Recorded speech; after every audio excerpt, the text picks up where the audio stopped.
Au quotidien cette semaine sur LMTV, avec le Festival des vins et de la gastronomie à Laigny-en-Blain du 1er au 3 mars.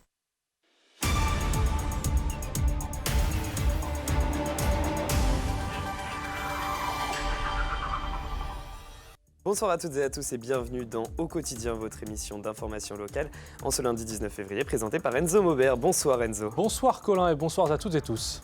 Au sommaire de votre JT, un air de voyage. Et oui Colin, d'abord avec le raid Amazon, un défi sportif et solidaire que se sont lancés Stéphanie et Mélanie, deux Sartoises, direction le Cambodge pour elles, début mars.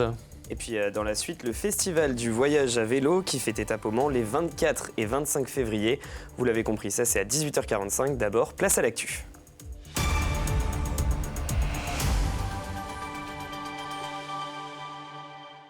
À la une de ce lundi, un élu sartois encore sous le choc. Et oui, dans sa boîte aux lettres, le maire d'Artezé a reçu une lettre de menace et une balle de revolver. Il dit aujourd'hui avoir peur pour lui et sa famille. La crise continue au Mans FC. L'entraîneur Réginald Ray est mis à pied. La cause, des résultats loin d'être à la hauteur. Et puis découverte d'un métier qui attire, infirmier, une profession qui a gagné en compétences et en responsabilité ces dernières années. Mais on ouvre d'abord ce journal avec cette image filmée il y a moins d'une heure devant la préfecture. Et oui, un rassemblement d'une centaine de personnes contre la fermeture de plusieurs classes dans le département. 40 sont menacées de fermeture par l'éducation nationale, un chiffre revu à la baisse et une mobilisation qui se tient pendant que le conseil départemental de l'éducation nationale entérine la carte scolaire pour la rentrée 2024. Dont la première version, proposée jeudi dernier, était contestée par les élus du syndicat SNUIPP-FSU. Allez Enzo, un maire sartois menacé de mort. Et oui, nous le disions en titre, les déclarations de soutien se succèdent pour le maire d'Artezé. C'est même devenu rapidement une affaire nationale, tant le fait divers est choquant. Sylvain Poirier s'est vu adresser un courrier qui contenait une lettre avec un contenu insultant et en plus de ça, une balle de revolver. Anthony Piton a pu recueillir le témoignage de cet élu, encore sous le choc. Dans ce village de 365 habitants, Sylvain Poirier, le maire, a reçu une lettre malveillante qui le menace de mort. C'est passé le mercredi midi lors de la relève du courrier, là où j'ai découvert justement cette lettre anonyme.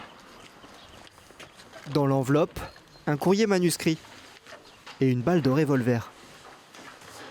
Alors le message, il a été dit que d'être communiste, que c'était une honte pour les habitants, que j'en avais eu forcément, que ça ne durera pas, heureusement.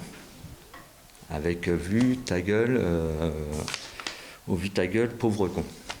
Tels sont les mots de la lettre. Suivi d'un tract en mettant sur le tract que mon lieu c'était plus l'hôpital psychiatrique. Tout de suite, le maire a porté plainte auprès de la gendarmerie. La lettre leur a été confiée pour les besoins de l'enquête. Aujourd'hui, Sylvain Poirier vit dans la peur. J'en ai encore du mal à dormir, de fait par ma protection pour moi, mes élus, ma famille et mes administrés. Je me rends moins souvent forcément là maintenant à la mairie en étant très vigilant. Immédiatement, l'association des maires de la Sarthe lui a apporté son soutien. Quand on attaque un maire, on attaque la République. Ce sont des gens qui sont engagés au quotidien pour leurs habitants et de recevoir ça ne peut être que choquant. Je crois que ça traduit une crise civique et démocratique, une crise où l'autorité n'est plus respectée. Et les messages de soutien continuent d'affluer à la mairie d'Artezé. Sylvain Poirier espère maintenant que l'auteur de la lettre sera retrouvé pour que justice soit faite. Dans l'actualité également, une femme mise en examen après la mort de son père. Ce dernier avait été découvert mort jeudi 15 février dans son appartement du Mans, rue de Stockholm. Sa fille, âgée de 38 ans, a été mise en examen pour violence volontaire ayant entraîné la mort sans intention de la donner. La trentenaire avait spontanément indiqué avoir cessé de lui apporter les piqûres, les traitements et les repas prescrits par son médecin. Elle encourt une peine de 30 ans de réclusion criminelle et a été placée en détention provisoire. Le FC se sépare de son entraîneur. Le président du club l'a annoncé dans un communiqué ce lundi. Réginald Ray a été mis à pied, une conséquence des mauvais résultats des derniers mois. Aucune victoire depuis le 15 décembre en championnat et c'est encore pire à domicile puisque là l'équipe n'a plus gagné depuis septembre. Le Mans est dans la zone de relégation. Réginald a été un entraîneur investi, peut-on lire, exigeant et impliqué dans l'ensemble du projet du club. Mais ça n'a pas fonctionné. Il y a une part d'injustice dans cet échec. En attendant, c'est Johan Furprier, le coach adjoint, qui assure l'intérim, notamment pour le prochain match qui sera contre le Red Star ce vendredi. Un autre mot de sport, la liste des engagés aux 24 heures du Mans a été dévoilée. Et oui, elles seront 62 sur la grille de départ au sein de la catégorie Rennes. Les hypercars s'affronteront 9 marques différentes: Ferrari, Alpine, Lamborghini, Toyota, Cadillac, Isotta Fraccini, Peugeot, BMW et Porsche. Un plateau de rêve pour beaucoup de passionnés et aussi du côté des pilotes. Vous le voyez, Romain Grosjean sera chez Lamborghini et Jenson Button, également issu de la Formule 1, chez Porsche. Rendez-vous donc les 15 et 16 juin prochains.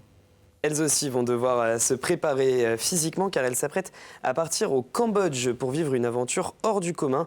Stéphanie Sébir et Mélanie Desgroisses, deux Sartoises, qui vont participer au Raid Amazon. Bonsoir à toutes les deux, soyez les bienvenus. Vous avez donc décidé de vous lancer dans ce raid sportif 100% féminin. Au programme 6 jours d'épreuve avec de la course à pied, du canoë, du VTT. En équipe, vous êtes donc toutes les deux.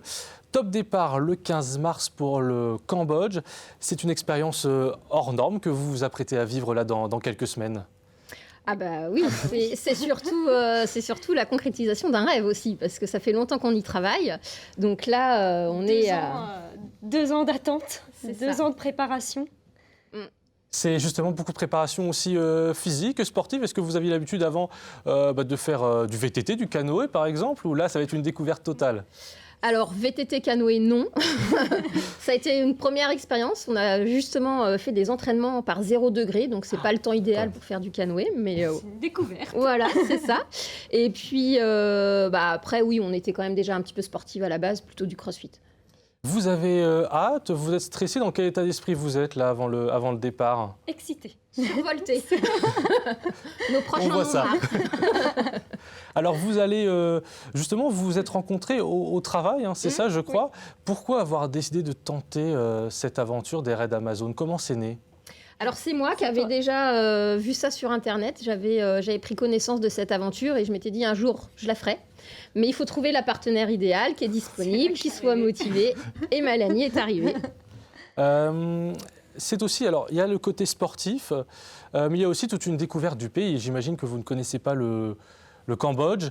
Il y a aussi toute cette partie-là que vous allez pouvoir visiter un peu le pays après les épreuves, on va dire, sportives du matin, je crois. Oui, tout à fait. En fait, l'après-midi, on est au contact de la population. Alors, on n'a pas encore le programme, mais on est au contact de la population pour découvrir le pays, les écoles, la culture. Vous êtes plutôt des baroudeuses dans l'âme quand même, ou là c'est la première fois que vous partez pour un voyage comme ça, aussi loin, sur un temps aussi long ? C'est la première fois. C'est la première fois, oui. Ouais. C'est une expérience incroyable qu'on va sans doute renouveler, pas forcément sur ce format-là, mais on a déjà des idées. Vous avez comme une âme d'aventurière quand même, alors, ou pas ? Moi, oui. Oui, moi aussi quand même. Le Raid Amazon, ce défi donc, existe depuis 2001. 280 participantes pour cette année. Il y a uniquement des femmes. Est-ce que c'est aussi une dimension qui vous intéressait, Stéphanie, par exemple ? Alors, le fait qu'il n'y ait que des femmes, c'est intéressant dans le sens où il y a moins l'esprit de compétition. Il y a plus le côté aussi solidaire, esprit d'équipe, cohésion. Et ça, c'est quelque chose, à travers les images qu'on voit là en ce moment, par exemple, ça va être quelque chose qui va être incroyable à vivre. Et pour vous, Mélanie, j'imagine que c'est le même sentiment ? C'est le même sentiment, la solidarité qu'il y a entre les femmes, on le voit, c'est une haie d'honneur quand on arrive, c'est extraordinaire en fait. On ne s'imagine pas encore, je pense, l'émotion qu'on va vivre et les pleurs qu'on va avoir là-bas. Vous en avez dit un mot, il y a le défi sportif, mais il y a aussi surtout toute une dimension solidaire. Je crois que vous défendez une association, vous en particulier. Laquelle ? Alors, on a choisi de soutenir l'ADIMC 72, donc, qui est une association qui œuvre en faveur des personnes qui sont paralysées cérébrales. Et elles ont notamment un projet, c'est le projet PC School, donc c'est d'adapter des robots humanoïdes pour aider les enfants dans les apprentissages. Donc là, concrètement, comment va se concrétiser votre engagement associatif? Ce sont des denrées que vous amenez sur place ou ce sont des fonds que vous récoltez? Alors pour la DMC, ce sont des fonds qu'on récolte. Donc là, on a une cagnotte en ligne. On a également une action de chocolat de Pâques, donc dont l'intégralité des fonds sera reversée à la DMC. Après, sur place, on a aussi un autre projet de prévu. Sur place, en fait, j'ai fait appel à l'association des parents de l'école de mon fils. Et ils sont en train de récolter en fait des fournitures scolaires, des petits jouets qu'on peut distribuer aux enfants là-bas, et également des produits d'hygiène pour les femmes. Donc là, comment on peut vous aider avant votre départ, justement, s'il y a encore des actions, comment on peut faire? Eh ben, la cagnotte en ligne, qui est disponible donc, sur notre Instagram et sur notre Facebook. Et la participation au chocolat, s'il y a des gourmands qui nous écoutent. Alors justement, vous l'avez dit, on va pouvoir suivre aussi votre aventure sur les réseaux sociaux. Notamment, vous le voyez sur le Facebook, votre équipe, c'est les Tota Le Mans Raid. Voilà. Un beau jeu de mots. N'est-ce pas? Équipe numéro 72, évidemment. Et donc, départ prévu le 9 mars, c'est ça? Alors nous, on part un petit peu avant pour pouvoir s'acclimater à la chaleur, au décalage horaire. Mais la première épreuve sportive, c'est le 15, le vendredi 15 mars. Très bien. Eh bien, écoutez, on vous souhaite un bon défi Raid Amazon. Merci. Au Cambodge, donc, et puis je l'ai dit, vous pouvez suivre l'aventure des Tota Le Mans Raid sur Facebook et Instagram. Merci beaucoup. Merci. Allez Enzo, l'Institut de formation en soins infirmiers, ou l'IFSI de l'hôpital du Mans, ouvrait ses portes samedi. Et il y avait foule pour en savoir plus sur les formations d'infirmiers et d'aides-soignants, et ce malgré toutes les difficultés rencontrées par ces professions, notamment depuis le Covid, des métiers qui ont aussi gagné en compétences et en responsabilité ces dernières années. Aujourd'hui, l'infirmière n'est plus seulement la petite main qui passe après le médecin, loin de là, comme l'a constaté Laure Girard. On bloque les bras, on est bien, et hop, et on fait la légendaire chanson.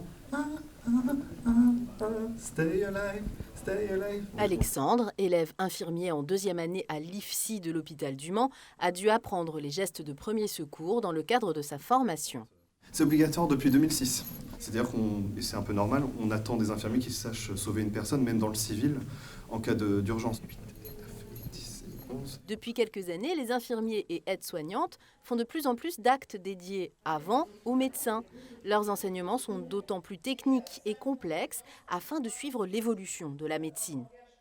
L'infirmière, elle est vraiment dans la coordination des soins des patients, elle va être dans la surveillance de l'état de santé, elle a des activités de prélèvement, de pansement, mais elle a aussi ce rôle de coordonner les soins et vraiment dans une équipe pluridisciplinaire.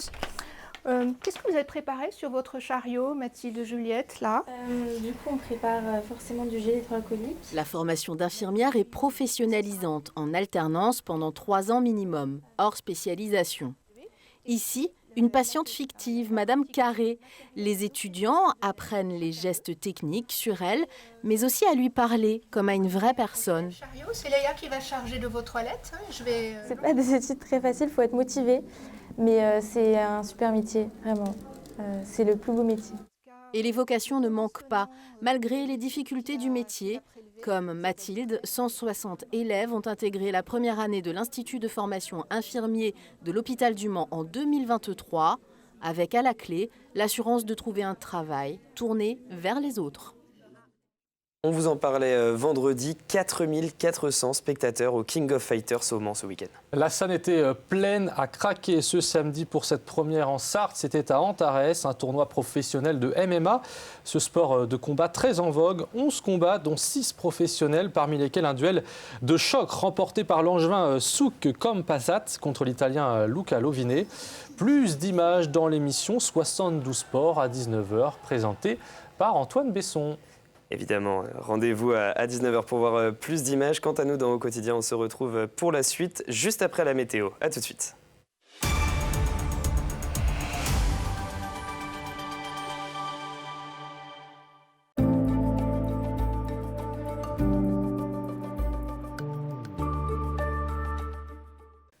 Bonsoir messieurs, dames, ravi de vous retrouver pour ce nouveau bulletin météo. Merci de nous avoir choisis pour passer ce lundi soir ensemble. J'espère que vous avez passé un bon début de semaine. Alors pour votre soirée, malheureusement des conditions météo qui resteront encore assez mitigées. Toujours de nombreux nuages sur l'ensemble du territoire. Côté température, celles-ci resteront plutôt bien homogènes. C'est vrai, sous cette grisaille, les températures évolueront entre 8 et 11 degrés avec 9 degrés à Vendôme, Tours ou encore pour Alençon, comptez 10 degrés à Mamers ou encore du côté de Saint-Calais. Les 10 degrés seront également présents pour Styles-Guillaume ou encore pour La Flèche, jusqu'à 11 degrés pour votre soirée du côté de Laval. Pour la journée de mardi, alors côté ciel, aucun changement à prévoir avec toujours ces nombreux nuages. Et bien oui, l'anticyclone reste absent. Ce sont les perturbations qui en profitent, qui amènent de nombreux nuages pour ce mardi matin. Alors les températures, elles, assez douces, c'est vrai, comprises entre 7 et 9 degrés, sont quasiment les températures que nous devrions avoir dans l'après-midi pour être plutôt conformes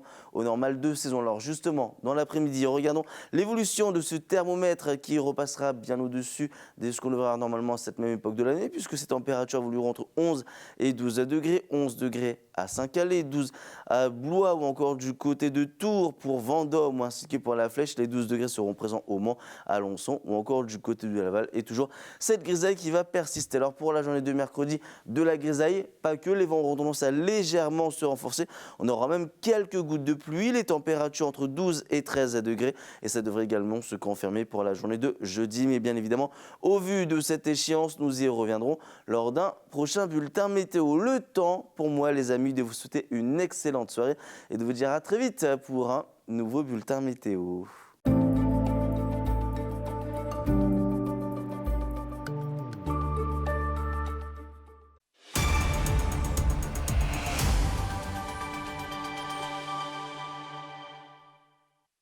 Bonsoir à toutes et à tous, si vous nous rejoignez dans la suite, bienvenue.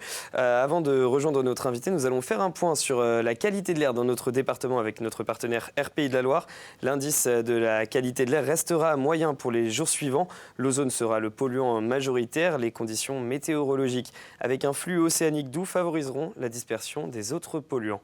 Voilà Enzo, je vous rejoins avec notre invité. Merci Colin. On a parlé tout à l'heure, on a rencontré deux baroudeuses, et bien on va continuer de parler de voyage en quelque sorte avec notre second invité Thierry Mourlane. Bonsoir et bienvenue. Bonsoir. Vous êtes le coordinateur du festival du voyage à vélo qui fait escale pour la première fois au Mans les 24 et 25 février 2024. Ce festival, finalement, c'est un rendez-vous pour tous ceux qui font du voyage à vélo, mais aussi qui souhaiteraient en faire, c'est ça? C'est un esprit d'échange? Oui, c'est un lieu de découverte, d'échange et de rencontre, parce qu'il y a beaucoup de gens, et c'est de plus en plus à la mode, de gens qui ont envie de partir en vélo, parce que c'est écologique, parce que c'est économique, et puis qui n'osent pas forcément ou qui ne savent pas où trouver des renseignements. Et le festival est un lieu pour ça, puisque c'est organisé par des bénévoles qui sont tous des gens qui ont voyagé et qui ont envie de partager leur passion. Alors justement, il y aura notamment des films projetés, hein, c'est ça? De certains qui ont déjà fait des voyages à vélo, justement. Alors il y a une vingtaine de films qui sont réalisés par des gens qui ont voyagé. C'est donc des films amateurs, mais de bonne qualité. Ils ont été sélectionnés. Et c'est des films de 15 à 40 minutes, projetés durant des séances d'1 heure et demie. Donc il y a 2 voire 3 films par séance. Et à la fin de chaque projection, on essaye de faire venir le réalisateur sur scène pour répondre à quelques questions des spectateurs. Et il y a aussi des ateliers, je crois. Alors il y a des ateliers où les gens viennent partager, communiquer leur passion, leur découverte d'un pays. Et on peut venir en petits groupes, jusqu'à 40 pour certains ateliers, jusqu'à plus de 200 dans certaines salles, et discuter entre soi et avec des gens qui ont une bonne connaissance du sujet, comme le pilotage d'un drone, l'utilisation d'un VAE. Alors un VAE vélo assistance électrique, puisque pour nous, voyager en vélo, même si c'est avec une assistance électrique, ça reste un voyage. Ça a facilité justement ce type d'innovation, l'électrique, etc., le développement un peu du vélo. Oui, la pratique du vélo. Alors je pense qu'il y a de plus en plus de gens qui, un peu malheureusement à mon avis, mais se mettent au vélo grâce au vélo électrique. Donc quand ils commencent à avoir envie, ils peuvent partir 3-4 jours, pas trop loin, mais c'est un voyage pour nous, il n'y a pas de problème. Justement, vous constatez, entre guillemets, peut-être un effet de mode sur le voyage à vélo qui regroupe finalement plein de facettes différentes. On peut rester en France, comme vous l'avez dit, dans notre département ou carrément partir à l'autre bout du monde. Oui, alors... À l'autre bout du monde, je ne suis pas sûr qu'il y ait un engouement fou, même si il y a plus qu'il y a 40 ans... Il y a des tours qui sont organisés quand même, des tours d'Europe, etc. Oui, enfin là, nous, on ne veut pas parler de voyage organisé, on veut que les gens ils partent par eux-mêmes, qu'ils aient l'initiative et l'envie et de ne pas aller dans des tours tout organisés qui coûtent très cher. Mais il y a un engouement en France parce qu'il y a de plus en plus de voies cyclables. La France, c'est quand même une merveille pour la pratique du vélo. Les automobiles, c'est un peu moins. Mais on peut rouler loin des automobiles. Alors revenons sur le festival, c'est la 37e édition, donc c'est quand même un beau signe de longévité. Comment est-ce qu'on l'explique ? Eh bien parce que la passion est toujours là. Il y a des gens qui sont dans le festival et qui étaient au premier festival, créateurs du premier festival, et qui seront là à celui-ci, et qui espèrent y être encore un moment, et qui pratiquent eux-mêmes encore le vélo. Alors c'est organisé par l'association Cyclo-Camping International. Cette association, en dehors du festival, quelles sont ses activités ? C'est une association de développement de pratique du vélo, d'échange ? C'est surtout une association pour l'échange et donner envie à d'autres de rouler.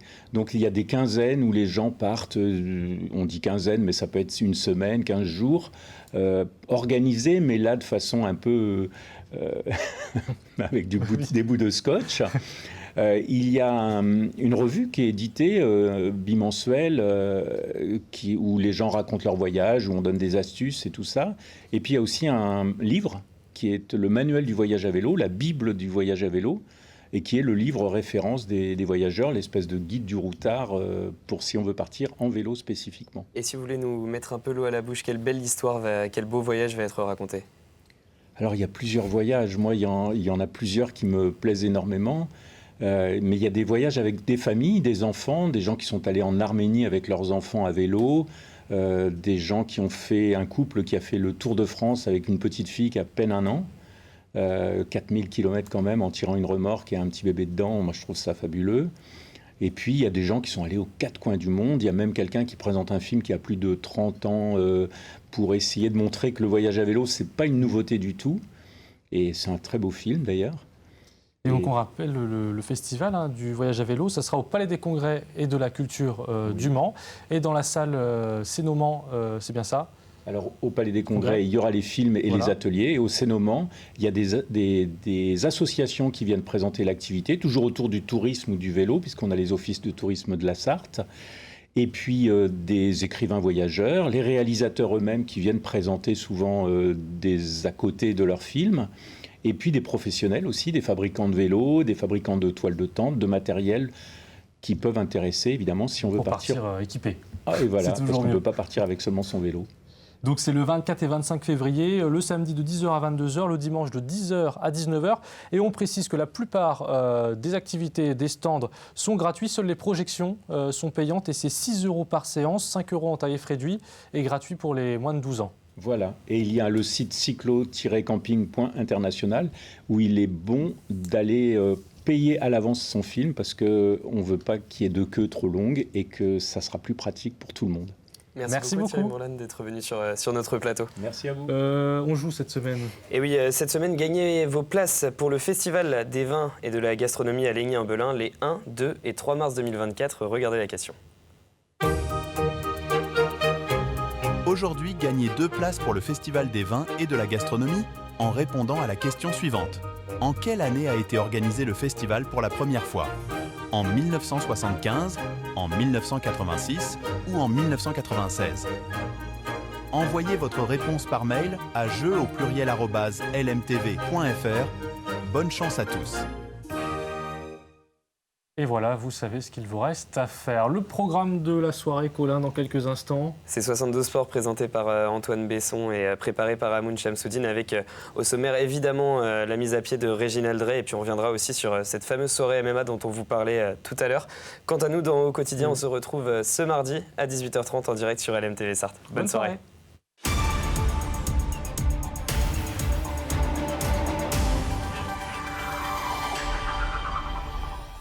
Au quotidien cette semaine sur LMTV avec le Festival des vins et de la gastronomie à Laigny-en-Blain du 1er au 3 mars.